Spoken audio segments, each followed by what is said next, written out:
গল্পের বাক্স বাই রোমানা নুপুর এই চ্যানেলে সবাইকে স্বাগত। সাথে আছি আমি রোমানা নুপুর।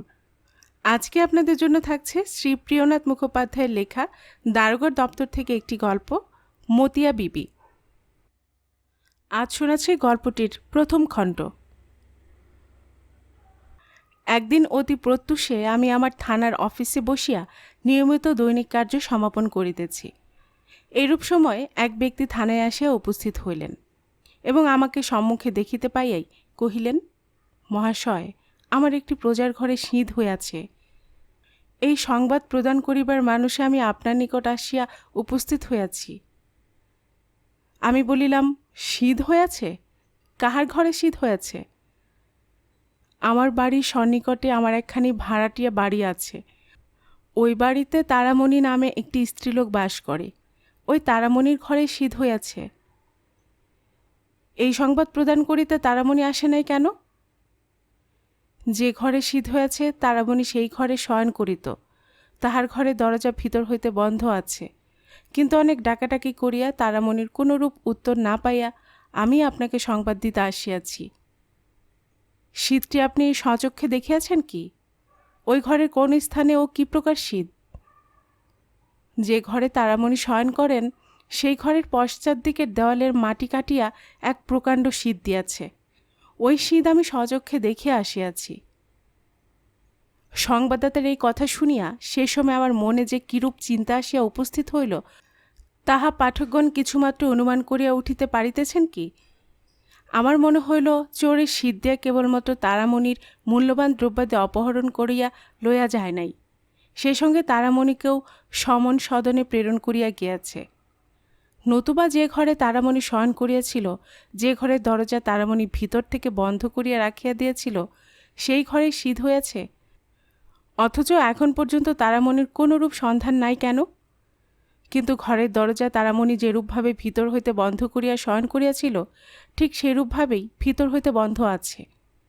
ঘরের ভিতর প্রবেশ করিলেই দেখিতে পাইব, হয় তারামণি তাহার বিছানার উপর, না হয় ঘরের মেঝের উপর মৃত অবস্থায় পড়িয়া আছে। মনে মনে এইরূপ ভাবিয়া আর কাল বিলম্ব করিলাম না। সেই সংবাদদাতার সঙ্গে তৎক্ষণাৎ থানা হইতে বহির্গত হইলাম। তারামণি যে বাড়িতে বাস করিত সেই বাড়িতে উপস্থিত হইয়া দেখিলাম উহা একখানি খোলার ঘর, কিন্তু উহার পোতা বেশ উঁচু। ওই একখানি ঘর লইয়াই একখানি বাড়ি। ওই ঘরের সম্মুখে একটি বারান্দা আছে মাত্র। রন্ধনাদি ওই বারান্দার একপাশেই হইয়া থাকে। ওই ঘরখানি প্রাচীর অথবা অপর কোনরূপ আবরণের দ্বারা বেষ্টিত নহে। উহার চতুর্পার্শ্বই খোলা। চতুর্পার্শ্ব হইতেই ওই ঘরের সম্মুখে আসিয়া উপস্থিত হওয়া যায়। ওই ঘরের মধ্যে প্রবেশ করিবার কেবল একটিমাত্র দরজা। উহা এখন পর্যন্ত ভিতর হইতে বন্ধ আছে। ওই দরজা একটু সামান্য ধাক্কা দিয়া দেখিলাম, কিন্তু উহা সহজে খুলিল না। ওই ঘরখানি চতুর্দিক উত্তম রূপে দেখিলাম উহার পশ্চাৎভাগের পোতার গায়ে বেড়ার নিচে একটি প্রকাণ্ড সিঁধ কাটা রহিয়াছে। সদা সর্বদা যেরূপ পরিমাণের সিঁধ দেখিতে পাওয়া যায়, তাহা অপেক্ষা এই সিঁধের পরিমাণ একটু বড়। উহার মধ্য দিয়া ছোট বড় সকল প্রকার মানুষই ওই ঘরের ভিতর প্রবেশ ও ঘর হইতে বহির্গত হইতে পারে। খুব বড় বড় সিন্দুক, বাক্স, পেট্রা প্রভৃতি অনায়াসেই উহাতে বাহির করিয়া লওয়া যায়।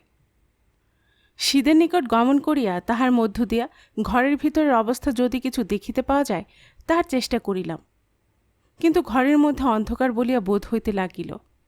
কিছুই দেখিতে পাইলাম না। তখন অনন্যোপায় হইয়া ওই ঘরের দরজা ভাঙিয়া ওই ঘরের ভিতর প্রবেশ করিবার চেষ্টা করিতে হইল। জানিতে পারিলাম ওই পাড়ার মধ্যে একজন ছুতারের বাস। নিজে ওই ঘরের দরজা ভাঙিবার চেষ্টা না করিয়া সেই ছুতারকে ডাকাইয়া পাঠাইলাম। সে আসিয়া প্রথমে ওই দরজার অবস্থা স্বচক্ষে দর্শন করিয়া তাহার বাড়ি হইতে একখানি ছোট ও পাতলা হাতকড়া টানিয়া ওই দরজার দুই পাটির মধ্য দিয়া কোনরূপে প্রবেশ করাইয়া দিল। ও ভিতরে যে কাঠের খিলের দ্বারা ওই দরজা আবদ্ধ ছিল তা আস্তে আস্তে কাটিয়া ফেলিল। দরজা খুলিয়া গেল। নিতান্ত উৎসুক অন্তঃকরণে আমি ওই ঘরের ভিতর প্রবেশ করিলাম।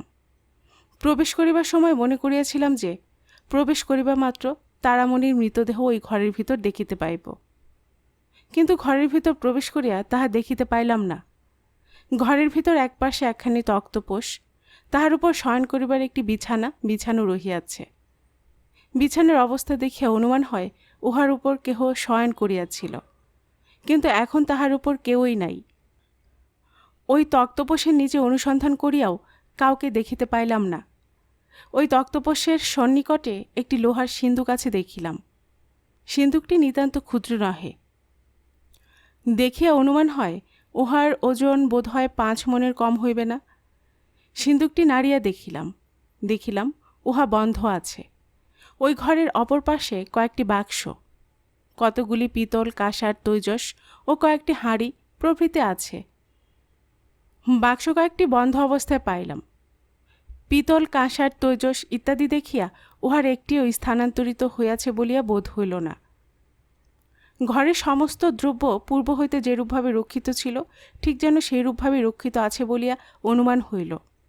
কিন্তু জীবিত অবস্থায় বা মৃত অবস্থায় তারামণিকে ওই ঘরের মধ্যে কোনো স্থানে পাইলাম না।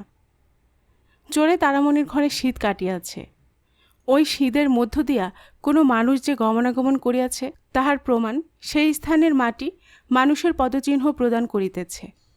অথচ ঘরের ভিতরের অবস্থা দেখিয়া অনুমান হইতেছে না যে ওই ঘর হইতে কোনো দ্রব্য স্থানান্তরিত বা অপহৃত হইয়াছে। আমার যে অনুমান হইতেছে তাহা প্রকৃত কিনা তারামণি ব্যতীত আর কেহই এ কথার প্রকৃত উত্তর প্রদান করিতে সমর্থ নহে। কিন্তু তারামণি উপস্থিত নাই। সেই স্থানের সমবেত প্রতিবেশী বর্গের মধ্যে কেহই বলিতে পারে না যে তারামণি কোথায়। কিন্তু এ কথা সকলেই বলে যে তারামণির কিছু অর্থ ও অলঙ্কার আছে। অলঙ্কারপত্র বন্ধক রাখিয়া টাকা কড়ি ধার দিয়া সে বেশ 10 টাকা উপার্জন করিয়া থাকে। ঘরের শীত, ঘরের দরজা ভেতর হইতে বদ্ধ, অথচ ঘরের ভিতর তারামণি নাই। এরূপ অবস্থায় তারামণি কোথায় গেল? চোরের ভয়ে তারামণি যদি ঘরের দরজা খুলিয়া বাহির হইয়া গিয়া থাকে, তাহা হইলে ওই চোর ঘরের ভিতর হইতে ওই দরজা কেন বন্ধ করিয়া দিবে? তবে কি তারামণি ওই শীতের মধ্য দিয়ে প্রস্থান করিয়াছে? তাহাই বা অনুমান করি কি প্রকারে? এরূপ কথা তো এ পর্যন্ত কখনো শুনি নাই। আর যদি তারামণি কোনো রূপে তাহার ঘরের ভিতর হইতে বাহির হইয়া পলায়ন করিয়া থাকে, তাহা হইলে বা এতক্ষণ পর্যন্ত সে পলায়িত রহিবে কেন? পূর্বে মনে করিয়াছিলাম তারামণিকে হত্যা করিয়া চোরে তাহার যথাসর্বস্ব অপহরণ করিয়া লইয়া গিয়াছে। আমার সে অনুমান যদি প্রকৃত হইত, তাহা হইলে তারামণির মৃতদেহ নিশ্চয়ই ঘরের কোনো না কোনো স্থানে প্রাপ্ত হইতাম। মনে মনে এইরূপ অনেক চিন্তা আসিয়া উপস্থিত হইল, কিন্তু কিছু স্থির করিয়া উঠিতে পারিলাম না। প্রাণের ভয়ে কোনো স্থানে তারামণি যদি লুকায়িত থাকে, ইহা ভাবিয়া সেই গ্রামের মধ্যে ও তাহার নিকটবর্তী গ্রাম সকলের মধ্যে তাহার উত্তম রূপে অনুসন্ধান করিলাম। কিন্তু কোনো স্থানেই তারামণির কোনরূপ সন্ধান পাইলাম না। এরূপ অবস্থায় তখন যে আর কি কর্তব্য তাহা ভাবিয়া চিন্তিয়া কিছুই অনুমান করিয়া উঠিতে পারিলাম না। কারণ তারামণির ঘরের দ্রব্যাদির অবস্থা দেখিয়া অনুমান হইল যে ওই ঘরের কোনো দ্রব্য কোনো রূপে স্থানান্তরিত হয় নাই। যেখানে যে দ্রব্য যেরূপভাবে রক্ষিত ছিল সেই সকল দ্রব্য সেই স্থানেই সেইরূপভাবে রহিয়াছে। লোহার সিন্দুক ও অপরাপর সিন্দুক বাক্স সকল যেরূপভাবে যে স্থানে ছিল সেই সকল দ্রব্য সেই স্থানে বন্ধ অবস্থায় রহিয়াছে। ঘরের ভিতর অনুসন্ধান করিয়া কোনো স্থানে ওই সকল সিন্দুক ও বাক্সের চাবিও পাইলাম না। অনুসন্ধানে তারামণিকে না পাইয়া ও ঐরূপ নানা কারণে ইহাই আমাদেরকে স্থির করিয়া নিতে হইল যে তারামণি কোনো না কোনো স্থানে লুকায়িত আছে। 2-4 দিন পরে তাহাকে পাওয়া যাইবে। মনে মনে এমন স্থির করিয়া তারামণির ঘরে যে সিঁধ হইয়াছে কেবল তাহারই অনুসন্ধান করিতে লাগিলাম। কোনো দ্রব্য অপহৃত না হইয়া কেবলমাত্র সিঁধ হইলে আমরা যেরূপভাবে অনুসন্ধান করিয়া থাকি, ইহাও সেরূপ অনুসন্ধানে পরিণত হইল। ক্রমে 2-3 দিন অতীত হইয়া গেল, কিন্তু কাহার দ্বারা তারামণির ঘরে সিঁধ হইয়াছে তাহার কিছুমাত্র অবগত হইতে পারিলাম না। প্রথম দিবসে তারামণির ঘরে সিঁধ বন্ধ করিয়া দিতে বলিয়া আসিয়াছিলাম, কিন্তু তারামণি না থাকায় সেই সিঁধ কেহই বন্ধ করে নাই। এখন পর্যন্ত উহা সেইরূপভাবেই আছে। প্রথম দিন যে ব্যক্তি থানায় আসিয়া সিঁধের সংবাদ প্রদান করিয়াছিল, চতুর্থ দিন তিনি পুনরায় থানায় আসিয়া উপস্থিত হইলেন। কথায় কথায় তাহার নিকট হইতে জানিতে পারিলাম যে এ পর্যন্ত তারামণি আসিয়া উপস্থিত হয় নাই। সে যে কোথায় গেল বা তাহার ভাগ্যে যে কি ঘটিল তাহার কিছু এ পর্যন্ত কেহই অবগত হইতে পারেন নাই। আজ তিনি তারামণির ঘরের মধ্যে পুনরায় গমন করিয়াছিলেন। ঘরের মধ্যে যেন অতি অল্প পরিমাণে দুর্গন্ধ বাহির হইতেছে, কিন্তু কোথা হইতে যে সেই দুর্গন্ধ আসিতেছে তাহার কিছুই তিনি অনুমান করিতে সমর্থ হন নাই। তাহার বিবেচনায় ঘরের মধ্যে বা নিকটবর্তী কোনো স্থানে হয়তো মৃত মুশিক পড়িয়া আছে, ও তাহা হইতেই ওই অল্প পরিমাণ দুর্গন্ধ বাহির হইতেছে। তাহার নিকট হইতে কথায় কথায় এই কয়েকটি কথা জানিতে পারিলাম সত্য, কিন্তু তিনি সেই দিন কি নিমিত্তে যে আমার নিকট আগমন করিয়াছিলেন তাহাকে জিজ্ঞাসা না করিলে তিনি কহিলেন না। অন্যান্য বাজে কথার আন্দোলন করিয়া সময় অতিবাহিত করিতে লাগিলেন। এইরূপে কিছুক্ষণ অতিবাহিত হইয়া গেলে আমি তাহাকে সেই দিন আমার নিকট আসিবার কারণ জিজ্ঞাসা করিলাম, ও তাহার উত্তরে জানিতে পারিলাম যে তারামণি যে বাড়িতে বাস করিত তাহা তাহার নিজের। ওই বাড়ির সহিত তারামণির কেবলমাত্র ভাড়া দিয়া বাস করা ব্যতিরেকে আর কোনরূপ সংস্রব ছিল না।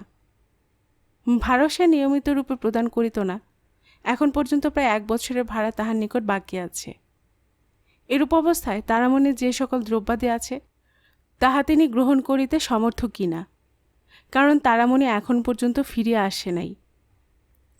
আসিবে কিনা তারও এখন পর্যন্ত কোনো ঠিক নেই। বিশেষ যদি কোনো কারণে তাহার মৃত্যুই হইয়া থাকে তাহা হইলে সে আর কোথা হইতে ফিরিয়া আসিবে? আর যদি ফিরিয়াই আসে তাহা হইলে সে তাহার দ্রব্যাদি তাহার নিকট হইতে অনায়াসে গ্রহণ করিতে পারিবে। ওই ঘর হইতে তারামণির দ্রব্যাদি স্থানান্তরিত না করিলে অপর কোনো ব্যক্তিকে ওই ঘর ভাড়া দেওয়া যাইতে পারে না। বাড়িওয়ালার কথা শুনিয়া তাহার অভিসন্ধি যে কি তাহা অনুমান করিতে উত্তমরূপে সমর্থ হইলাম। এতদিন পর্যন্ত তারামণি যখন প্রত্যাগমন করে নাই তখন তারামণির প্রত্যাগমনের সম্ভাবনা নিতান্তই অল্প। তারামণি ফিরিয়া না আসিলে ওই সকল দ্রব্য আর কেহই তাহার নিকট হইতে চাহিবে না, সুতরাং আর কাহাকে উহা প্রত্যর্পণ করিতে হইবে না। তারামণির সমস্ত বিষয় তাহার নিজেরই হইয়া যাইবে। বাড়িওয়ালার কথা শুনি আমি তাহাকে কহিলাম, তারামণি এখন পর্যন্ত প্রত্যাগমন করে নাই, প্রত্যাগমন করিবে কিনা তাহারও এখন কিছুমাত্র স্থিরতা নাই। যদি আর সে প্রত্যাগমন না করে তাহা হইলে তাহার পরিত্যক্ত দ্রব্যাদির সহিত আপনার কোনরূপ সংস্রব আছে বলিয়া আমার অনুমান হয় না, কারণ ওই সকল দ্রব্যের অধিকারী হইবে গভর্নমেন্ট। গভর্নমেন্টের পক্ষ হইতে আমি ওই সকল দ্রব্য লইয়া আসিব। তাহা হইলে আপনার ঘর খালি হয়ে যাবে, তখন আপনি অনায়াসে ওই ঘর অপরকে ভাড়া দিতে পারিবেন। তারামণি না ফিরিয়া আসিলে তাহার কোনো ওয়ারিশ আসিয়া ওই সকল দ্রব্য গ্রহণ না করিলে যখন উহা বিক্রয় করিয়া উহার মূল্য গভর্নমেন্ট গ্রহণ করিবেন সে সময় আপনার ঘর ভাড়ার নিমিত্ত যাহা কিছু পাওনা আছে তাহা আপনি প্রাপ্ত হইবেন। আর তারামণি যদি অপর কারো নিকট কোনরূপ ঋণগ্রস্ত থাকেন তাহা হইলেও তাহার ঋণ পরিশোধ করিয়া দেওয়া হইবে। আমার কথা শুনে বাড়িওয়ালা আর কোনো কথা কহিতে সাহস করিলেন না। আমি তাহাকে বলিয়া দিলাম, যদি সময় পাই তাহা হলে আজই অথবা কাল প্রাতকালে আমি ওই স্থানে গমন করিয়া তাহার সিন্দুক বাক্স প্রভৃতি সমস্ত খুলিয়া দেখিব তাহার কি কি দ্রব্যাদি আছে। আর ওই সকল দ্রব্যের একটি তালিকা আপনাদের সকলের সামনে প্রস্তুত করিয়া সমস্ত দ্রব্য আমি থানায় উঠিয়া আনিব। তাহা হইলে আপনার ঘর খালি হয়ে যাবে। আমার কথা শুনিয়া বাড়িওয়ালা আর কোনরূপ দ্বিরুক্তি করিতে সাহস না হইয়া আস্তে আস্তে থানা হইতে প্রস্থান করিলেন। যেদিন বাড়িওয়ালা আমার থানায় আসিয়াছিলেন সেদিন তারামণি গৃহে গমন করিবার সময় কোনরূপেই করিয়া উঠিতে পারিলাম না। পরদিন প্রত্যুষে গিয়া সেই স্থানে স্থানীয় 2-3 জন ভদ্রলোককে ডাকাইয়া তারামণির ঘরের দরজা খুলিয়া সেই ঘরের মধ্যে প্রবেশ করিলাম। বাড়িওয়ালা থানায় গিয়া পূর্ব দিবস যাহা বলিয়া আসিয়াছিল সেই ঘরের ভিতর প্রবেশ করিয়া জানিতে পারিলাম যে তাহার কথা প্রকৃত। ওই ঘরের মধ্য হইতে কেমন একটি অল্প অল্প দুর্গন্ধ বাহির হইতেছে। কোথা হইতে ওই দুর্গন্ধ বাহির হইতেছে তাহা জানিবার জন্য ওই ঘরের মধ্যে পুনরায় উত্তমরূপে অনুসন্ধান করিয়া দেখিলাম, কিন্তু কিছুই স্থির করিতে পারিলাম না। ঘরের মধ্যস্থিত সিন্দুক বাক্সগুলি বিশেষরূপে লক্ষ্য করিয়া দেখিবার কালীন লোহার সিন্দুকের গায়ে 2-4টি ক্ষুদ্র পিপিলিকা দেখিতে পাইলাম। আরও বোধ হইল ওই দুর্গন্ধ যেন সেই লোহার সিন্দুকের নিকটেই অধিক পরিমাণে বোধ হইতেছে। লোহার সিন্দুকের এই অবস্থা দেখিয়া আমার মনে এক ভয়ানক চিন্তা আসিয়া উপস্থিত হইল। ক্রমে ভয়েরও সঞ্চার হইতে লাগিল। কেন যে ভয় হইল তাহা আমি ঠিক বুঝিয়া উঠিতে পারিলাম না। পাঠকগণকে বুঝাইব কি প্রকারে? এখন স্থির হইল সর্বাগ্রে ওই লোহার সিন্দুক খুলিয়া দেখা। অনুসন্ধান করিয়া লোহার সিন্দুকের চাবি পাওয়া যায় নাই। সুতরাং অন্য উপায়ে ওই লোহার সিন্দুক খুলিবার বা উহা ভাঙিবার চেষ্টা দেখিতে হইল। জানিতে পারিলাম অনতিদূরে জনৈক লোহার সিন্দুক নির্মাতার একটি কারখানা আছে। সুতরাং তাহাকে ডাকাইতে হইল। তিনি আসিয়া প্রথমত ওই সিন্দুক খুলিবার জন্য বিশেষরূপ চেষ্টা করিলেন, কিন্তু কোনরূপে কৃতকার্য হইতে না পারিয়া পরিশেষে কয়েকটি লোহার খিল বা নেচি কাটিয়া ওই সিন্দুকের ডালা খুলিয়া দিল। তালাটি স্থানান্তরিত করিয়া দেখিলাম, সর্বনাশ! ইতিপূর্বে মনে যা ভাবিয়াছিলাম দেখিলাম ঠিক তাহাই ঘটিয়াছে। ওই সিন্দুকের মধ্যে তারামণির মৃতদেহ রহিয়াছে। ওই মৃতদেহ ভয়ানক পচিয়া গিয়াছে ও তাহা হইতে অতিশয় দুর্গন্ধ বাহির হইতেছে। ক্ষুদ্র ক্ষুদ্র কতগুলি পিপিলিকা কেবল উহার স্থানে স্থানে কাটিয়া খাইয়া ফেলিয়াছে। নিতান্ত সংকীর্ণ স্থানের মধ্যে ওই মৃতদেহ রক্ষিত আছে, কিন্তু উহার হস্তপদ প্রভৃতি কোনো স্থান কোনরূপে বন্ধন করিয়া রাখা হয় নাই। মৃতদেহ অতিশয় পচিয়া গিয়াছে এবং উহার মুখ দেখিয়াও বেশ চিনিতে পারা যাইতেছে না যে উহা তারামণির মৃতদেহ কিনা। যেরূপ অবস্থায় তারামণিকে পাওয়া গেল তাহা দেখিয়া এখন সহজে অনুমিত হইল যে কোনো দস্যু তারামণির ঘরের দেওয়াল সিঁধ দিয়া ওই ঘরের ভিতর প্রবেশ করিয়া তারামণিকে হত্যা করিয়া তাহার যথাসর্বস্ব অপহরণপূর্বক তারামণির মৃতদেহটিকে ওই লোহার সিন্দুকের মধ্যে আবদ্ধ করিয়া এবং ওই সিন্দুকের চাবি লইয়া পুনরায় সেই সিঁধের মধ্য দিয়া বহির্গত হইয়া গিয়াছে। এখন যাহা অনুমিত হইল তাহা সত্য, কিন্তু এখন কর্তব্য কি? পাঠকগণ বলিয়া বসিবেন, এখনকার কর্তব্য কি তাহাই একটি ৫ম বর্ষীয় বালকও অনায়াসে বুঝিতে পারে। এখন পুলিশের কর্তব্য যে দস্যুর দ্বারা এই ভয়ানক কার্য সাধিত হইয়াছে অনুসন্ধান করিয়া তাহাকে ধৃত করা ও যাহাকে দোষীর উপযুক্ত দণ্ড হয় তাহার উপায় করা। কথাটি যেরূপ সহজ, কার্যটি ততদূর সহজ নহে। গভীর অন্ধকারের মধ্যে নিজের শরীর আবৃত করিয়া যে দস্যু তারামণির গৃহে সিঁধ দিল ও অপরের অলক্ষিতে ঘরের মধ্যে প্রবেশ করিয়া সেই ঘরের একমাত্র অধিকারিণীকে হত্যা করিয়া নির্বিবাদে বাহির হইয়া চলিয়া গেল, এখন বলুন দেখি তাহার অনুসন্ধান কিরূপে হইতে পারে? যাহাকে কেহ দেখিল না, যাহার কথা কেউ শুনিল না, অনুসন্ধান করিয়া তাহাকে বাহির করা ও হত্যা অপরাধে তাহাকে দণ্ডিত করা কিরূপ দুরূহ কার্য! তাহা অনুমান করিয়া স্থির করা যায় না। কার্যে পরিণত করা একেবারে অসম্ভব হইলেও সে অসম্ভবকে আমাদেরকে সম্ভবপর করিয়া লইতে হইবে। ইহা অপেক্ষা অসম্ভব বিষয় আর কি হইতে পারে? সম্ভব হোক আর অসম্ভব হোক, মনের ইচ্ছা কার্যে পরিণত করিবার আশা থাকুক আর নাই থাকুক, এই অসম্ভব কার্য সম্ভবে পরিণত করিবার চেষ্টা আমাদেরকে দেখিতেই হইবে। যে কার্যের নিমিত্ত বেতন গ্রহণ করিয়া থাকি, পারি আর না পারি সেই কার্য যাহাতে সুচারুরূপে সম্পন্ন হয় তাহার চেষ্টা আমাদেরকে করিতেই হইবে। সুতরাং এই মোকদ্দমার কিনারা হইবার কোনরূপ আশা না থাকিলেও ওই অনুসন্ধানে বাধ্য হইয়া আমাদেরকে নিযুক্ত হইতে হইল। মৃতদেহ সেই লোহার সিন্দুক হইতে বাহির করিলাম। পচিয়া নিতান্ত বিকৃত ভাব ধারণ করিলেও পরীক্ষার নিমিত্ত উহা ডাক্তারখানায় প্রেরিত হইল। আমরা উপরি যতদূর দেখিলাম তাহাতে ওই মৃতদেহের উপর কোনরূপ অস্ত্রাঘাতের বা অপর কোনরূপ চিহ্ন বা জখম দেখিতে পাইলাম না। পূর্বে শুনিয়াছিলাম তারামণির কিছু অর্থাদি অলঙ্কারপত্র আছে, তাছাড়াও কিছু কিছু বন্ধকি কারবারও করিয়া থাকে, কিন্তু লোহার সিন্দুকের ভিতর তাহার কোনরূপ চিহ্ন দেখিতে পাইলাম না। এক তারামণির মৃতদেহ ও তাহার পরিহিত একখানি বস্ত্র ভিন্ন লোহার সিন্দুকের মধ্যে আর কিছুই ছিল না। যাহার ঘরে লোহার সিন্দুক আছে তাহার মূল্যবান দ্রব্যাদি সে সেই লোহার সিন্দুকের ভিতরই রাখিয়া থাকে, আর মূল্যবান দ্রব্যাদি ঘরে না থাকিলেও যে লোহার সিন্দুকের ভিতর কিছুই থাকে না তাহাও একেবারে অসম্ভব। সুতরাং তারামণির লোহার সিন্দুকের অবস্থা দেখিয়া স্বভাবতই আমাদের মনে করিতে হইল যে উহার ভিতর যাহা ছিল তাহার সমস্তই দস্যুগণ অপহরণ করিয়া লইয়া গিয়াছে, না হয় স্থানান্তরে রাখিয়া দিয়াছে। নতুবা লোহার সিন্দুকের ভিতর কোনরূপ দ্রব্যের চিহ্ন মাত্র নাই কেন? মনে মনে এরূপ ভাবিয়া ওই ঘরের ভিতর অপর যে সকল সিন্দুক বাক্স ছিল তাহাও খুলিয়া দেখিতে ইচ্ছা করিলাম। অপর চাবির দ্বারা যে যে বাক্স প্রভৃতি খুলিতে পারিলাম তাহা খুলিয়া ফেলিলাম, আর যাহা খুলিতে পারিলাম না তাহা ভাঙিয়া ফেলিলাম। ওই সকল বাক্সের অভ্যন্তরীণ অবস্থা দেখিয়া বেশ বুঝিতে পারিলাম যে ওই সকল বাক্স দস্যু কর্তৃক খোলা হইয়াছিল, কিন্তু উহার মধ্যস্থিত বস্ত্র প্রভৃতি যে কিছু অপহৃত হইয়াছে তাহা বোধ হইল না। কিন্তু কোনটির ভিতর অর্থ বা কোনরূপ অলঙ্কার দৃষ্টিগোচর হইল না। তারামণি ওই সকল বাক্স ও সিন্দুক প্রভৃতির ভিতর যদি কোনরূপ অলঙ্কার বা নগদ অর্থ রাখিয়া থাকে, তাহা সমস্তই অপহৃত হইয়াছে। পাড়ার অনেকেই কহিল, তারামণির অঙ্গে বালা, তাগা, হার প্রভৃতি কয়েকখানি সুবর্ণ নির্মিত অলঙ্কার প্রায় থাকিত, কিন্তু মৃতদেহের শরীরে অলঙ্কারের কোনরূপ চিহ্ন না দেখিয়া সহজেই অনুমান করিতে হইল যে তারামণিকে হত্যা করিবার কারণ আর কিছুই নহে, কেবল তাহার যথাসর্বস্ব অপহরণ করা। আরও মনে করিলাম, হয়তো এই কার্য তারামণির কোনো পরিচিত লোকের দ্বারা হইয়া থাকিবে।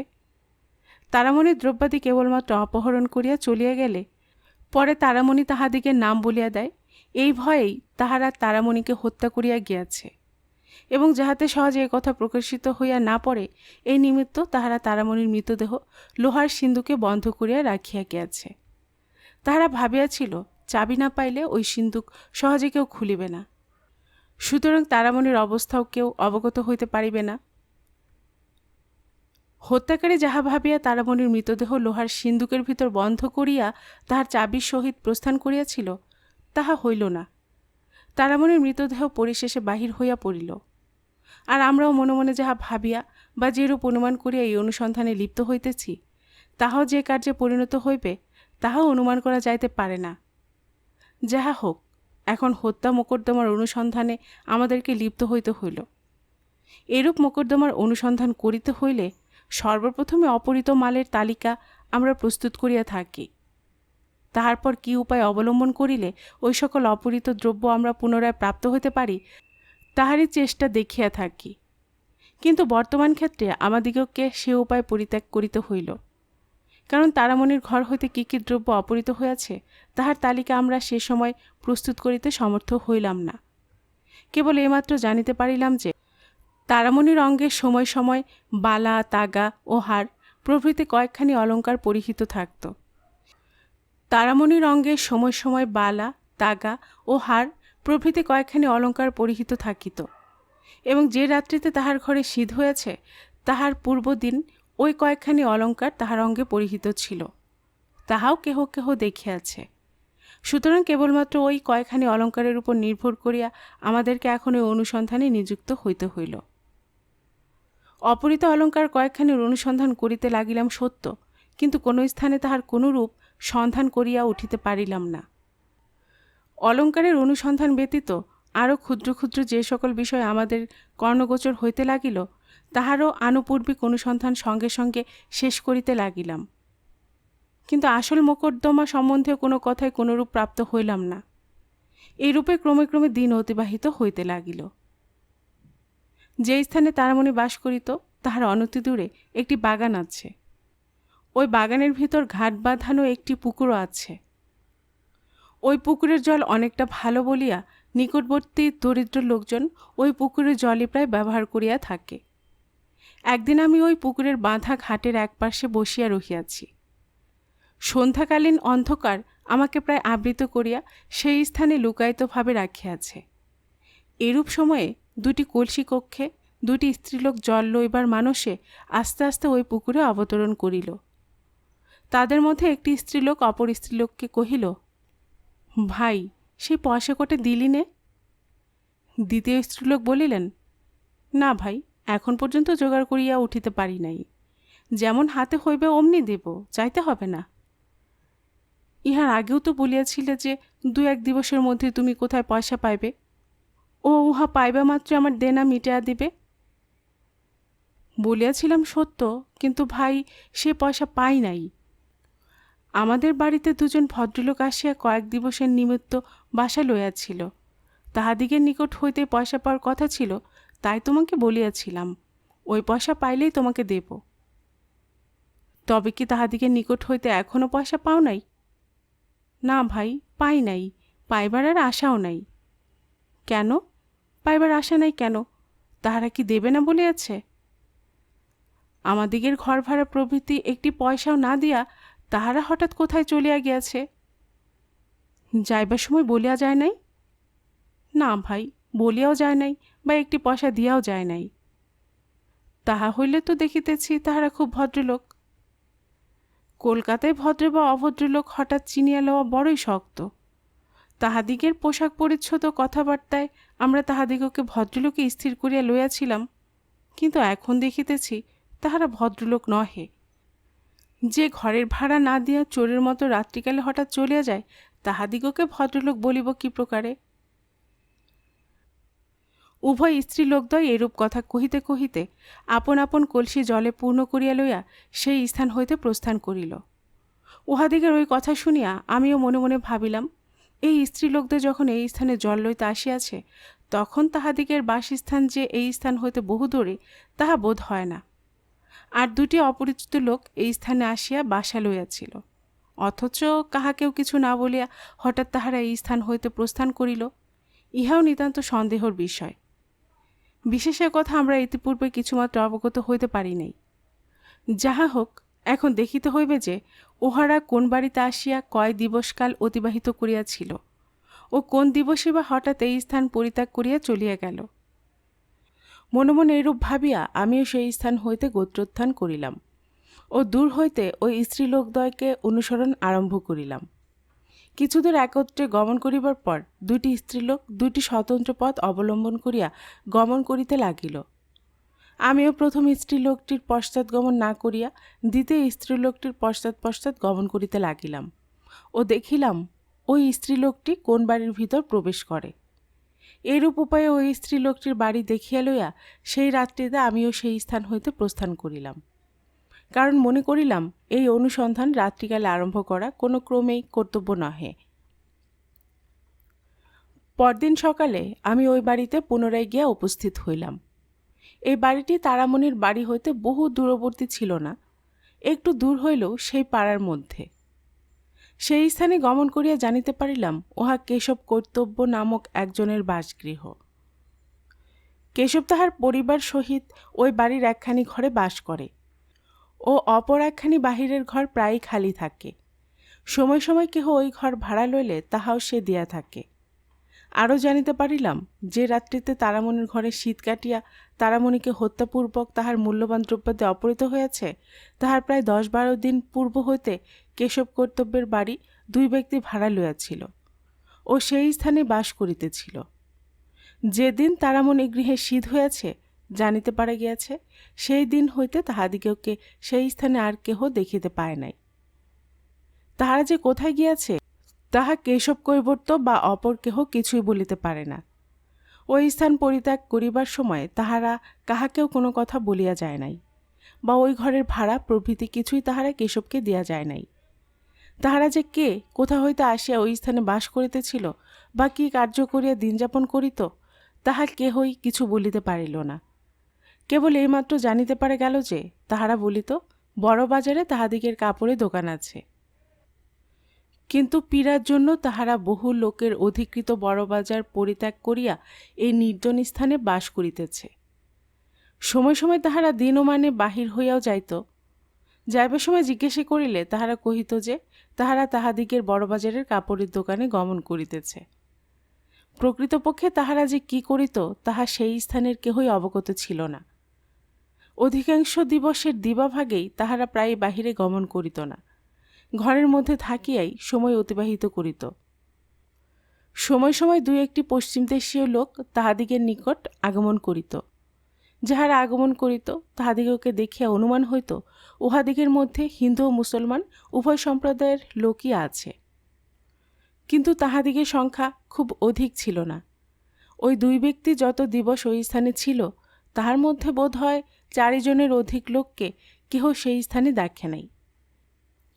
কেশব ও তাহার পরিবারবর্গের নিকট এই সকল বিষয় অবগত হইয়া আমাদের মনে মনে বেশ অনুমান হইল যে তারামণির হত্যাকাণ্ডে ইহারা শত বা পরত যেরূপভাবেই হোক লিপ্ত আছে। সুতরাং তাহাদিগকে অনুসন্ধান করিয়া বাহির করা এখন আমাদের নিতান্ত কর্তব্য কর্মের মধ্যে পরিণত হইল।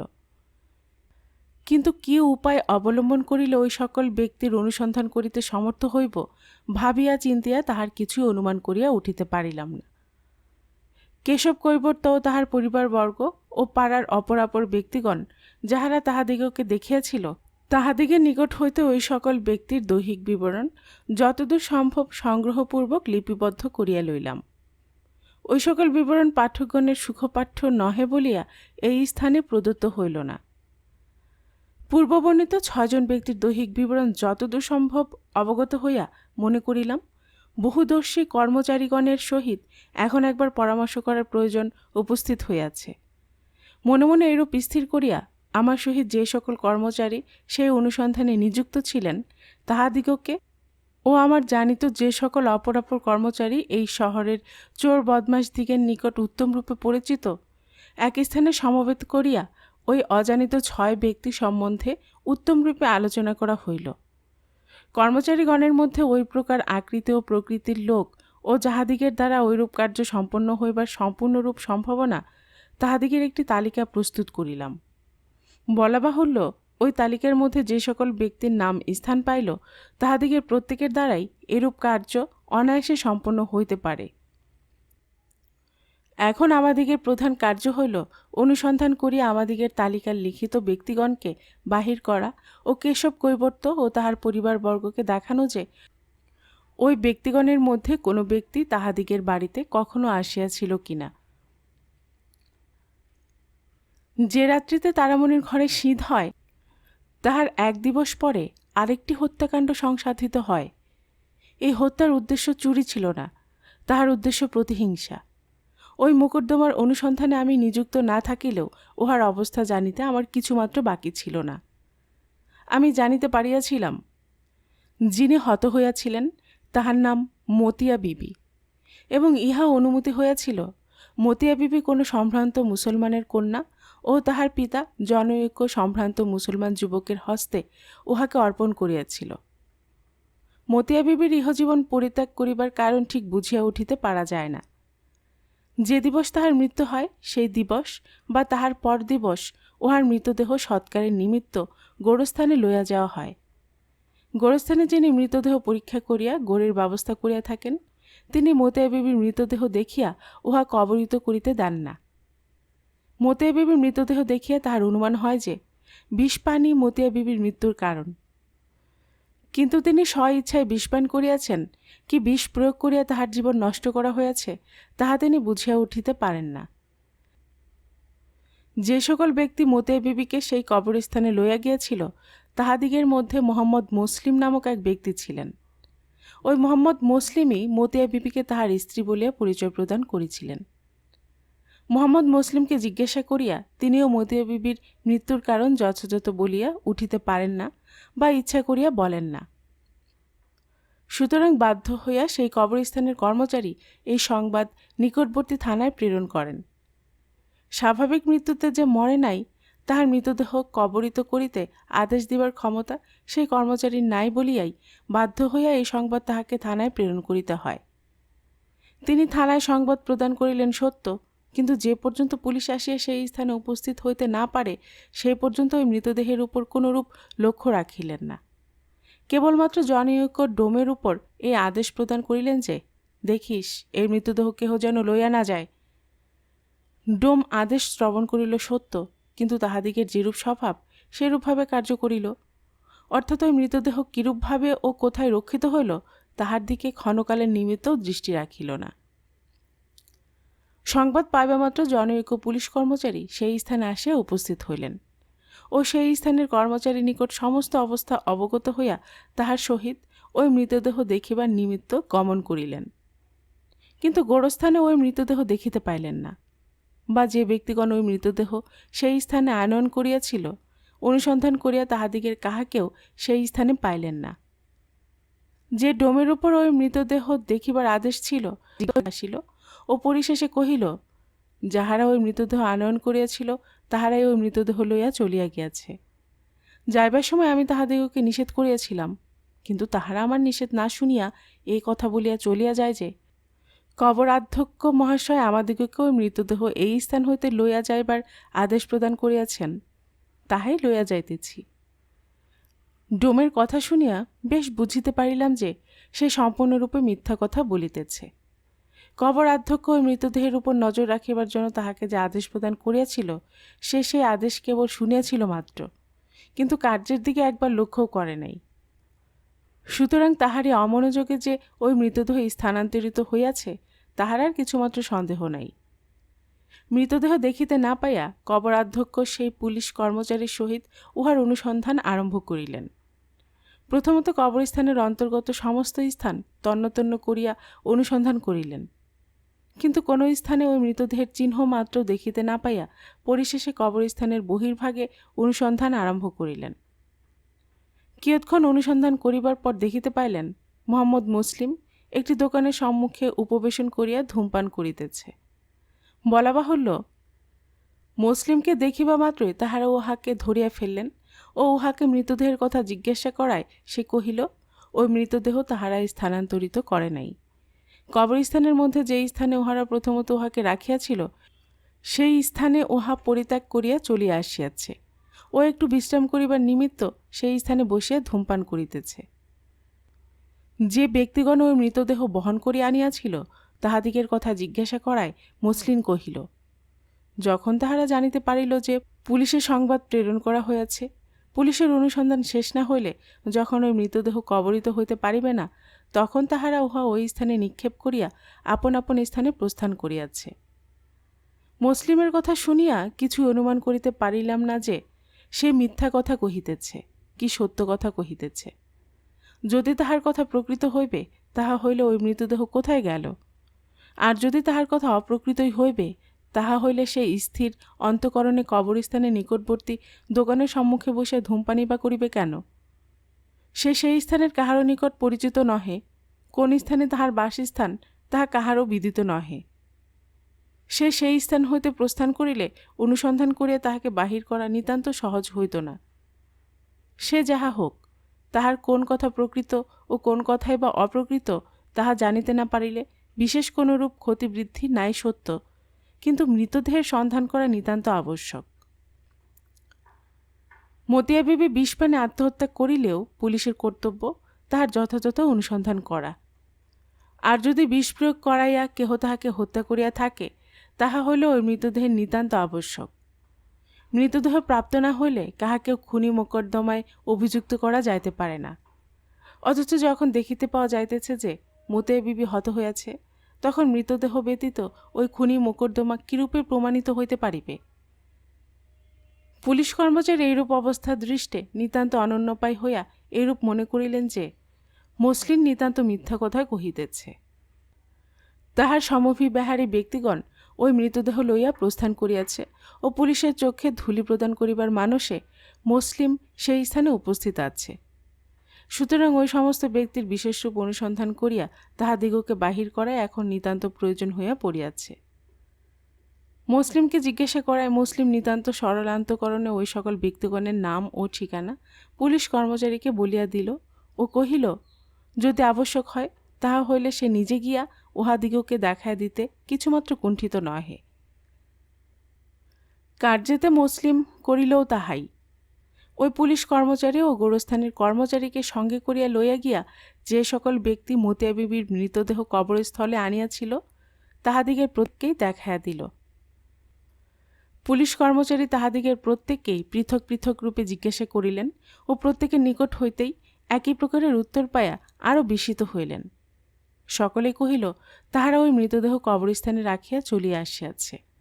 তাহার পর যে কি হইয়াছে তাহা তাহারা অবগত নহে।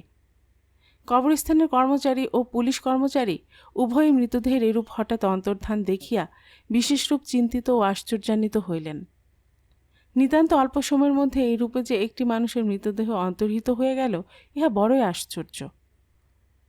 শৃগাল কুকুরে সহজে যে ওই মৃতদেহ স্থানান্তরিত করিতে পারিবে তাহাও বোধ হয় না। মৃতদেহের এইরূপ অদ্ভুত অন্তর্ধানের কথা তিনি আর গোপন রাখিতে পারিলেন না। এই সংবাদ তখন তাহার ঊর্ধ্বতন কর্মচারীর নিকট প্রেরণ করিতে হইল। ঊর্ধ্বতন কর্মচারীর আদেশ অনুযায়ী আরও কয়েকজন কর্মচারী আসিয়া এই অনুসন্ধানে যোগদান করিলেন। কেহ মতিয়া বিবির মৃতদেহের অনুসন্ধান করিয়া বেড়াইতে লাগিলেন, কেহ বা অনুসন্ধান করিতে লাগিলেন ওই মতিয়া বিবি কে, কাহার স্ত্রী, বাসস্থান কোথায় ও তাহার মৃত্যুর কারণই বা কী। মুসলিম মতিয়া বিবিকে তাহার স্ত্রী পরিচয় কবরস্থানে লইয়া গিয়াছিল। এখনও সে তাহাকে আপন স্ত্রী বলিয়া পরিচয় প্রদান করিতে লাগিল। কিন্তু তাহাদিগের প্রকৃত থাকিবার স্থান যে কোথায় তাহা কিন্তু কাহাকেও কহিল না বা দেখাইল না। এক স্থানের একটি খালি ঘর দেখাইয়া দিয়া কহিল ওই স্থানে তাহারা বাস করিত, কিন্তু ওই ঘরের মধ্যে বাস উপযোগী কোনো দ্রব্যই পরিলক্ষিত হইল না, বা নিকটবর্তী কোনো ব্যক্তি বলিতে পারিল না যে তাহারা ওই স্থানে বাস করিত। আমি যখন পূর্বকথিত তারামণির হত্যাকারীর অনুসন্ধান করিয়া বেড়াইতেছি ও কেশব কৈবর্তকে সঙ্গে লইয়া তাহার বাড়ি হইতে হঠাৎ অন্তর্হিত ব্যক্তিগণের অনুসন্ধান করিতেছি, সেই সময় মতিয়া বিবি মোকদ্দমার অনুসন্ধানে নিযুক্ত সেই পুলিশ কর্মচারীর সহিত আমার সাক্ষাৎ হইল। মুসলিম ও তারামণির মৃতদেহ বহন করিয়া যে সকল ব্যক্তি কবরস্থানে লইয়া গিয়াছিল তাহাদিগের সকলকে সেই সময় ওই পুলিশ কর্মচারীর সহিত দেখিতে পাইলাম। যে ব্যক্তি মোহাম্মদ মুসলিম বলিয়া কবরস্থানের কর্মচারী ও পুলিশ কর্মচারীর নিকট আত্মপরিচয় প্রদান করিয়াছিল, সে যে মুসলমান কি হিন্দু তাহা এখন স্থির করা একরূপ কঠিন হইয়া পড়িল। উহার চেহারা দেখিয়া উহাকে হিন্দু বলিয়া অনুমান হয়, কিন্তু মুসলিম হিন্দু বলিয়া নিজেকে স্বীকার করে না। সে কহে সে মুসলমান। সে হিন্দুই হোক আর মুসলমানই হোক, কেশব কৈবর্ত উহাকে দেখিবা মাত্র কহিল যে যে দুই ব্যক্তি আসিয়া তাহার ঘর ভাড়া লইয়া কয়েক দিবস ঘরে বাস করিয়াছিল তাহাদিগের এক ব্যক্তি এই। যে ব্যক্তিগণ মতিয়া বিবির মৃতদেহ বহন করিয়া লইয়া গিয়াছিল তাহাদিগের মধ্যস্থিত দুই ব্যক্তিকে দেখাইয়া দিয়া কহিল ইহারা মুসলিম ও তাহার বন্ধুর সহিত সাক্ষাৎ করিবার নিমিত্ত প্রায়ই তাহার বাড়িতে গমন করিত। ওই দুই ব্যক্তির নাম জিজ্ঞাসা করে একজন কহিল তাহার নাম মোহাম্মদ হানিফ ও অপর এক ব্যক্তি কহিল তাহার নাম মোহাম্মদ কাসেম। মুসলিমকে জিজ্ঞাসা করায় সে যে কখনো কেশব কৈবর্তের বাড়িতে বাস করিয়াছিল তাহা স্বীকার করিল না। হানিফ ও কাসেম কেশবের বাড়িতে যাওয়া বা সেই স্থানে মুসলিম বা তাহার বন্ধুর সহিত সাক্ষাৎ করা একেবারে অস্বীকার করিল।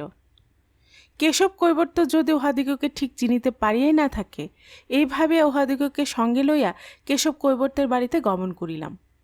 সেই স্থানে কেশবের স্ত্রী ও পাড়ার অপর যে সকল লোক উহাদিগকে সেই স্থানে দেখিয়াছিল তাহারা সকলেই এক বাক্যে উহাদিগকে শনাক্ত করিল।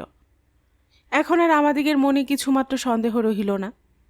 এখন বেশ বুঝিতে পারিলাম যে মোহাম্মদ মুসলিম তাহার জনৈক পারিষদের সহিত ওই স্থানে বাস করিয়াছিল ও হানিফ ও কাসেম উহাদিগের নিকট সেই স্থানে আগমন করিত। আরও বুঝিতে পারিলাম যে তারামণি ইহাদিগের কর্তৃকই হত হইয়াছে ও ইহারাই তাহার যথা সর্বস্ব অপহরণ করিয়া লইয়া তাহার মৃতদেহ লোহার সিন্ধুকে বন্ধ করিয়া সেই স্থান হইতে প্রস্থান করিয়াছে। মনে মনে আমরা এই অনুমান করিলাম সত্য, কিন্তু কিরূপে উহাদিগের উপর এই ঘটনা প্রমাণিত করিতে সমর্থ হইব সেই চিন্তা আসিয়া তখন উপস্থিত হইল। যে সকল কর্মচারী তারামণির হত্যাকাণ্ডের অনুসন্ধান করিতেছিলেন ও যে সকল কর্মচারী মতিয়া বিবির মৃতদেহের অদ্ভুত অন্তর্ধানের অনুসন্ধানে লিপ্ত ছিলেন, এখন তাহারা সকলে একত্রে মিলিত হইয়া উভয় অনুসন্ধান সম্পন্ন করিতে প্রবৃত্ত হইলেন। একদিকে তারামণি হত, তাহার যথাসর্বস্ব অপহৃত ও তাহার মৃতদেহ লোহার সিন্ধুকের ভিতর প্রাপ্ত, অপরদিকে মতিয়া বিবি হত ও তাহার মৃতদেহ অন্তর্হিত। ইহা বড়ই আশ্চর্য। ইহার ভিতর যে কি রহস্য আছে তাহা বুঝিয়া ওঠা মনুষ্যবুদ্ধির অসাধ্য। মতিয়া বিবি যদি মুসলিমের স্ত্রী হয় তাহা হইলে সে তাহাকে হত্যা করিবে কেন? আর যদি কোনরূপ প্রতিহিংসা প্রতিপালন করিবার মানুষ সে তাহার স্ত্রীকে হত্যা করিয়া থাকে, তাহা হইলে ওই মৃতদেহ কবরিত করিবার মানুষে সে উহা গোরস্থানে আনিবে কেন? কারণ এ কথা বোধ হয় কাহাকেও বলিয়া দিতে হইবে না যে এরূপ কার্যে হস্তক্ষেপ করিলে তাহাকে কিরূপ বিপদে পতিত হইবার সম্ভাবনা। আর সেই বা ওই মৃতদেহের হঠাৎ অন্তর্ধান করাইয়াই বা দিবে কেন? যদি প্রাণের ভয়ে মতিয়া বিবির মৃতদেহ সে স্থানান্তরিত করিয়াই থাকে, তাহা হইলে এত অল্প সময়ের মধ্যে সে উহাকে কোথায় রাখিবে? আর উহার অনুষঙ্গীগণ কেনই বা মিথ্যা কথা বলিয়া ভয়ানক ভারী বিপদকে আপন আপন কাঁধে চাপাইয়া দিবে? এদিকে মতিয়া বিবি কে? তাহারও তো কোনো সন্ধান পাওয়া যাইতেছে না। যে গৃহে মুসলিম বাস করিত বলিয়া আমাদিগকে দেখাইয়া দিতেছে, সে গৃহে সে এক মুহূর্তের জন্য কখনো বাস করে নাই, ইহা কাটো সত্য। যে সকল ব্যক্তি মতিয়া বিবির মৃতদেহ কবরস্থানে লইয়া গিয়াছিল তাহারাই বা কে? তাহাদিগের বাসস্থানই বা কোথায়? কি কার্য করিয়া তাহারা দিনপাত করিয়া থাকে তাহারও তো কিছু জানিতে পারা যাইতেছে না। কেবলমাত্র 1 মাস হইতে একখানি ঘর ভাড়া লইয়া উহারা একত্রে বাস করিতেছে। জিজ্ঞাসা করিয়া উহাদিগের নিকট হইতে এ পর্যন্ত কোনো কথা পাওয়া যায় নাই ও ভবিষ্যতেও যে তাহারা কোনো কথা প্রকাশ করিবে তাহা অনুমিত হইতেছে না। যাহা হোক, উহাদিগকে লইয়া এখন উত্তম রূপে অনুসন্ধান করিতেই হইবে। মুসলিমকে তাহা জানিতে হইবে। কোথায় তাহার বাসস্থান, কি করিয়া সে দিনপাত করিয়া থাকে, তাহা জানিতে না পারিলে এই অনুসন্ধান কিছুতে সুচারুরূপে সম্পন্ন হইতে পারে না। তাহার আনুষঙ্গিক ব্যক্তিগণের পরিচয়ই বা কী, এবং মতিয়া বিবির বা কে, তাহা যে কোনো উপায়ে হোক জানিতেই হইবে। মনে মনে এরূপ স্থির করিয়া উহাদিগকে লইয়া অনুসন্ধানে প্রবৃত্ত হইলাম সত্য, কিন্তু উহাদিগের নিকট হইতে কোনো কথাই বের করতে পারলাম না। এমনকি উহারা কোন দেশের লোক, কোথা হইতে তাহারা এই স্থানে আগমন করিয়াছে, তাহা পর্যন্ত অপর কাহার নিকট হইতে অবগত হইতে পারিলাম না। এমনকি উহারা কোন দেশীয় লোক, কোথা হইতে তাহারা এই স্থানে আগমন করিয়াছে, তাহা পর্যন্ত অপর কাহার নিকট হইতে অবগত হইতে পারিলাম না।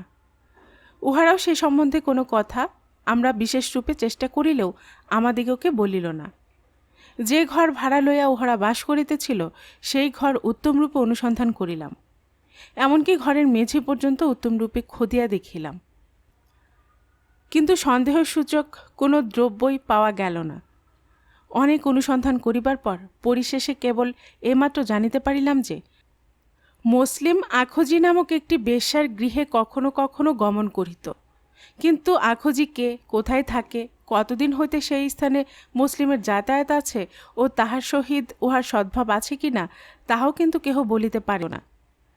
পরিশেষে বহু অনুসন্ধানের পর আখজি সন্ধান পাইলাম।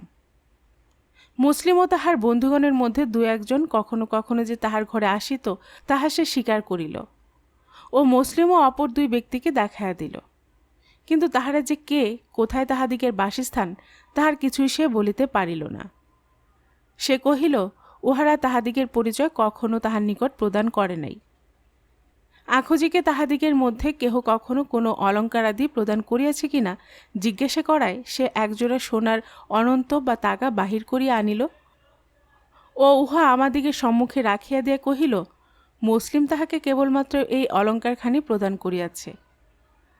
আখজির ভাবগতিক দেখিয়া ও তাহার কথা শুনিয়া আমাদিগের সম্পূর্ণরূপে অনুমান হইল যে এই মহানগরী ও শহরতলির মধ্যে যে সকল বারবনিতা বাস করিয়া থাকে তাহাদিগের চরিত্র কার্যগতিককে উত্তমরূপে আলোচনা করিয়া যতদূর অবগত হইতে পারিয়াছি, তাহাতে উহাদিগের মধ্যে যে কেহ সত্যবাদী বা সরল প্রকৃতির স্ত্রীলোক আছে তাহাই এ পর্যন্ত দেখিতে পাই নাই।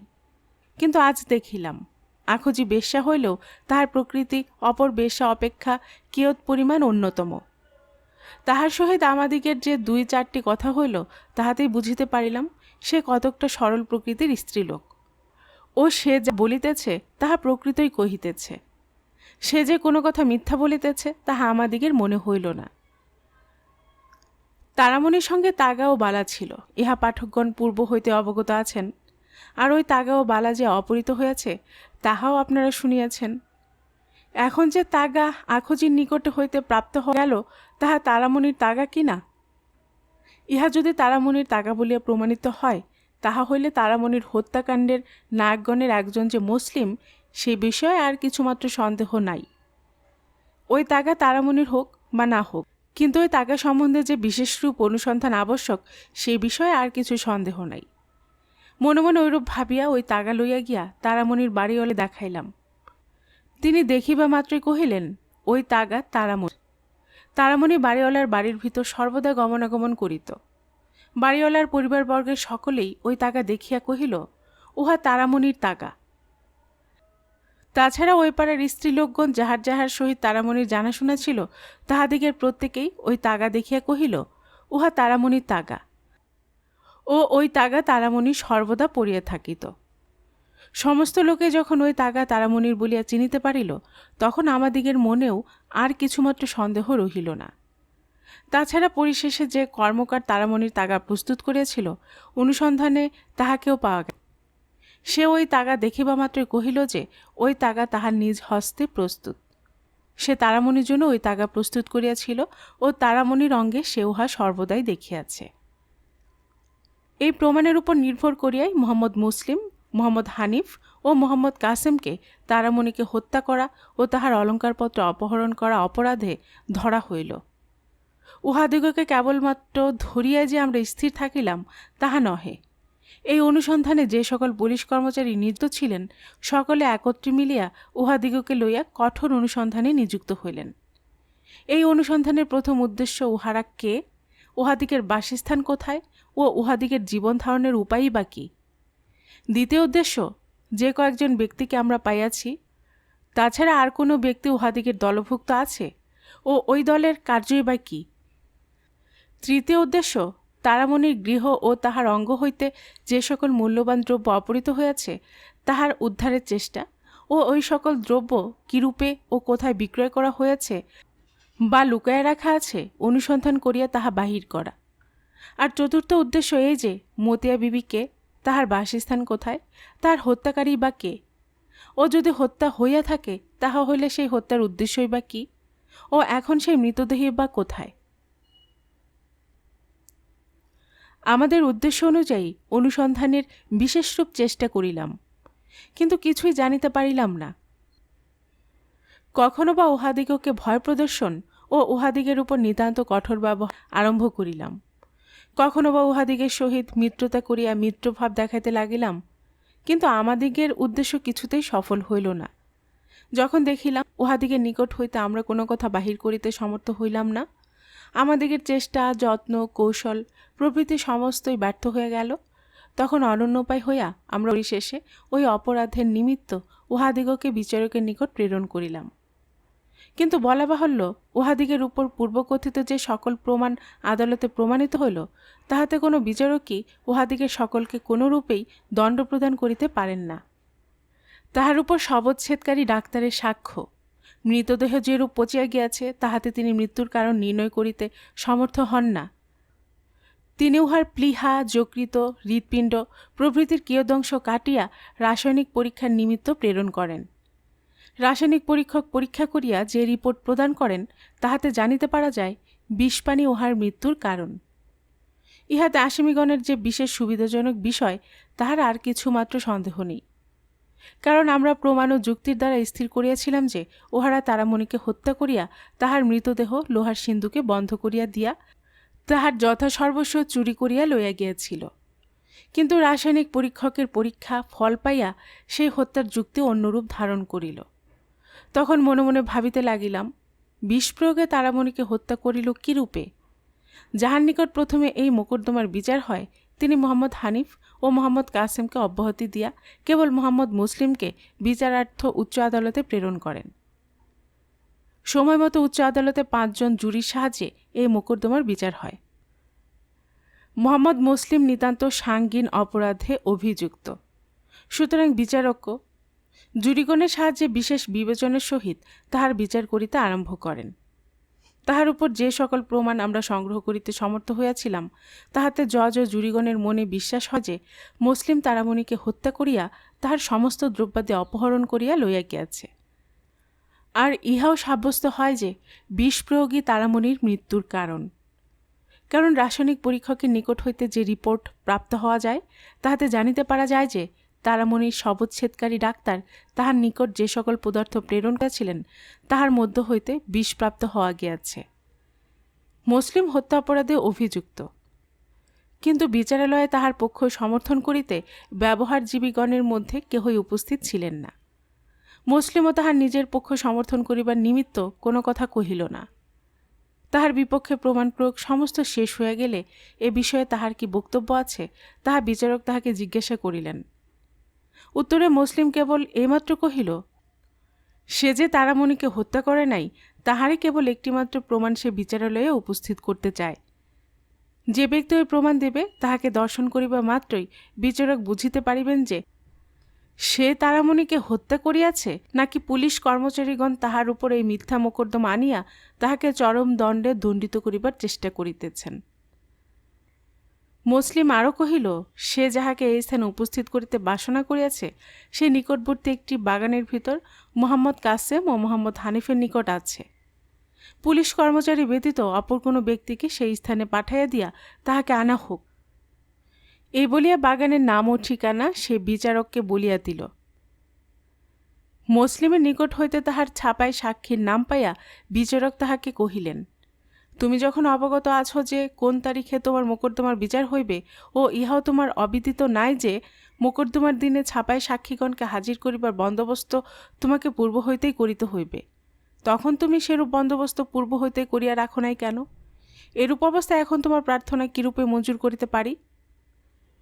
বিচারকের কথা শুনে মুসলিম কহিল, ধর্মাবতার, আমি ইহার সমস্তই অবগত আছি, কিন্তু পূর্ব হইতে যদি আমি আমার সাক্ষীর নাম প্রকাশ করিতাম বা তাহাকে আপনার সম্মুখে উপস্থিত হইবার যদি কোনরূপ বন্দোবস্ত করিয়া রাখিতাম, তাহা হইলে পুলিশের অনুগ্রহে সেই সাক্ষী কখনই আপনার সম্মুখে উপস্থিত করিতে পারিতাম না।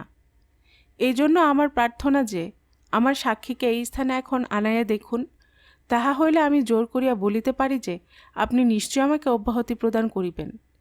বিশেষ আমার ওই সাক্ষী অতি নিকটেই আছে। মুসলিমের কথা শুনে বিচারক একটু চিন্তা করিলেন ও পরিশেষে তাহার বিচারালয়ের একজন কর্মচারী ও একজন চাপরাশিকে সেই স্থানে প্রেরণ করিলেন। মুসলিম যে বাগানের নাম বলিয়া দিয়াছিল উহা বিচারালয় হইতে বহু দূরে স্থাপিত ছিল না। সুতরাং অতি অল্প সময়ের মধ্যেই ওই বিচারালয়ের কর্মচারী হানিফ, কাসেম ও একটি স্ত্রীলোকের সহিত সেই স্থানে আসিয়া উপস্থিত হইলেন। ওই স্ত্রীলোকটি আসিয়া সেই স্থানে উপস্থিত হইবা মাত্র চতুর্দিকে একটা ভয়ানক গোলযোগ উত্থিত হইল। কিসের গোলযোগ তাহা প্রথমত হঠাৎ বুঝিয়া উঠিতে পারিলাম না, কিন্তু যখন জানিতে পারিলাম তখন একেবারে হতবুদ্ধি হইয়া পড়িলাম। ভাবিলাম, কি ভয়ানক কাণ্ড আসিয়া উপস্থিত হইল। কি ভয়ানক কাণ্ড উপস্থিত হইল তাহার কিছুমাত্র পাঠকগণ অনুমান করিতে সমর্থ হইয়াছেন কি? মোহাম্মদ মুসলিমের প্রার্থনা মতো ওই স্ত্রীলোকটিকে সেই স্থানে আনিতে হইলে মুসলিম বিচারককে কহিল, ধর্মাবতার, এই মোকদ্দমায় তারামণির বাড়িওয়ালা ও তাহার প্রতিবেশীগণ যাহারা আমার বিপক্ষে সাক্ষ্য প্রদান করিয়াছে তাহাদিগকে আপনি একবার ডাকাইয়া জিজ্ঞেস করুন এই স্ত্রীলোকটি কে, তাহা হইলে জানিতে পারিবেন এই মোকদ্দমার আমি কতদূর দোষী। মুসলিমের কথা শুনিয়া বিচারক তারামণির বাড়িওয়ালাকে ডাকাইলেন। তিনি সেই স্থানে উপস্থিত ছিলেন। আদেশমাত্র বাড়িওয়ালা সেই স্থানে আসিয়া দণ্ডায়মান হইলে বিচারক মুসলিমকে কহিলেন, তুমি ইহাকে যাহা জিজ্ঞাসা করিতে চাও তাহা জিজ্ঞাসা করিতে পারো। বিচারকের নিকট হইতে আদেশপ্রাপ্ত হইয়া মুসলিম সেই বাড়িওয়ালাকে কহিল, দেখুন দেখি মহাশয়, আপনি এই স্ত্রীলোকটিকে চিনিতে পারিতেছেন কিনা। বাড়িওয়ালা কহিলেন, হ্যাঁ, চিনিতে পারিতেছি। উহার নাম কি? তারামণি। মুসলিম কহিল, কোন তারামণি? যাহাকে হত্যা করা অপরাধে আমি অভিযুক্ত সেই তারামণি, কি অপর কোনো তারামণি? বাড়িওয়ালা কহিলেন, যে তারামণি মরিয়া গিয়াছে বলে আমরা স্থির করিয়াছিলাম এ সেই তারামণি। বাড়িওয়ালার কথা শুনিয়া বিচারক ও জুরিগণের মুখ দিয়ে কিছুক্ষণ কোনো কথা বাহির হইল না। কিছুক্ষণ পর বিচারক মহাশয় কহিলেন, কি সর্বনাশ! যাহাকে হত্যা অপরাধে দণ্ড দিতে আমরা প্রস্তুত হইতেছিলাম এখন দেখিতেছি সে সম্পূর্ণরূপে নির্দোষ। যে ব্যক্তি হত হইয়াছে বলে আমরা স্থির সিদ্ধান্ত করিয়া লইয়াছিলাম এখন দেখিতেছি সে জীবিত। কি ভয়ানক! বিচারক সর্বসমক্ষে এরূপ বলিয়া অপর অপর ব্যক্তিগণ যাহারা তারামণিকে চিনিত তাহাদিগের প্রত্যেককেই এক এক করিয়া ডাকাইলেন ও প্রত্যেককেই স্বতন্ত্র স্বতন্ত্র রূপে জিজ্ঞাসা করিলেন। সকলে এক বাক্যে কহিল, যে তারামণি মরিয়া গিয়াছে বলিয়া এই মোকদ্দমার অবতারণা সেই তারামণি এই, সে মরে নাই। সকলকে জিজ্ঞাসা করার পর বিচারক আর কাহাকেও কিছু না বলিয়া মুসলিমকে অব্যাহতি প্রদান করিলেন। মুসলিম হাসিতে হাসিতে হানিফ ও কাসেমের সহিত সেই স্থান হইতে প্রস্থান করিল। তারামণিও বাড়িওয়ালার সহিত আপন স্থানে প্রস্থান করিলেন। ইহার পর পুলিশ কর্মচারীগণ মোহাম্মদ মুসলিম, মোহাম্মদ হানিফ, মোহাম্মদ কাসেম ও তাহাদিগের সহিত অপর যে সকল ব্যক্তি মতিয়া বিবির মৃতদেহ কবরস্থানে লইয়া গিয়াছ তাহাদিগের বিশেষরূপ অনুসন্ধান করিলেন, কিন্তু কোন স্থানে আর তাহাদিগকে প্রাপ্ত হওয়া গেল না। তাহারা যে কোথায় গমন করিল তাহা কেহই বলিতে পারিল না। তারামণিকে হত্যা করা অপরাধে বিচারক যে কেবলমাত্র মোহাম্মদ মুসলিমকে অব্যাহতি দিয়াই ক্ষান্ত হইয়াছিলেন তাহা নহে, পুলিশ কর্মচারীগণের উপর তিনি কঠোর সমালোচনা করিতে কিছুমাত্র ত্রুটি করেন নাই। যে সকল পুলিশ কর্মচারী এই অনুসন্ধানে নিযুক্ত ছিলেন তাহাদিগের বিপক্ষে পরিশেষে ভয়ানক অনুসন্ধান আরম্ভ হয়। ওই অনুসন্ধান কোনো আদালত হইতে হয় নাই। পুলিশ বিভাগের সর্বপ্রধান কর্মচারী এই অনুসন্ধান করিয়াছিলেন। ওই অনুসন্ধানের মূল উদ্দেশ্য এই ছিল যে পুলিশ কর্মচারীগণ ইচ্ছা করিয়া মোহাম্মদ মুসলিমকে বিপদগ্রস্ত করিবার মানুষে এই মোকদ্দমার অবতারণা করিয়াছে কিনা, অথবা এই মিথ্যা মোকদ্দমা রুজু করিবার পুলিশ কর্মচারীগণের কোনো উদ্দেশ্য বা কোনরূপ স্বার্থ আছে কিনা। অনুসন্ধানের দ্বিতীয় উদ্দেশ্য, তারামণির লোহার সিন্দুকের ভিতর যে একটি স্ত্রীলোকের মৃতদেহ পাওয়া গিয়াছিল, তাহাই বা কাহার মৃতদেহ ও কিরূপে বা উহা ওই বাক্সের ভিতর কাহার দ্বারা আনিত হইল। ঐরূপ মৃতদেহ ওইরূপে ওই স্থানে আনয়ন করিবার পুলিশ কর্মচারীগণের কোনরূপ উদ্দেশ্য বা স্বার্থ আছে কিনা। বলা বাহুল্য, ক্রমান্বয়ে 15 দিন পুলিশের প্রধান কর্মচারীর দ্বারা এই অনুসন্ধান চালিত হইল, কিন্তু তিনি পুলিশ কর্মচারীগণের বিপক্ষে এরূপ কিছুই প্রাপ্ত হইলেন না যে যাহাতে তিনি তাহাদিগকে দণ্ড প্রদান করিতে পারেন। সুতরাং আমরা সকলে তাহার নিকট হইতে অব্যাহতি পাইলাম, কিন্তু তখনও আমাদিগের উপর আদেশ রহিল, লোহার সিন্দুকের ভিতর যে মৃতদেহ পাওয়া গিয়াছে সে কাহার মৃতদেহ অনুসন্ধান করিয়া তাহার রহস্য উদ্ঘাটন করো। এতক্ষণ শুনছিলেন গল্পটির প্রথম খণ্ড, এরপরে আসছে দ্বিতীয় খণ্ড। আর আপনারা যারা নতুন আমার গল্প শুনছেন, আপনাদের সুবিধার্থে আরেকটি বিনীত অনুরোধ, যদি আপনারা আরও এমন গল্প উপন্যাস শুনতে চান তবে লাল সাবস্ক্রাইব বাটনে ক্লিক করে রাখুন ও লাইক করে রাখুন। এতে এই চ্যানেলের ভিডিওগুলি খুঁজে পেতে আপনাদের সুবিধা হবে। আর পাশে থাকা ঘন্টা বাটনটি চেপে রাখুন যাতে নতুন গল্প দেওয়ার সাথে সাথে আপনাদের কাছে নোটিফিকেশন চলে যায়। খুব ভালো থাকুন সবাই।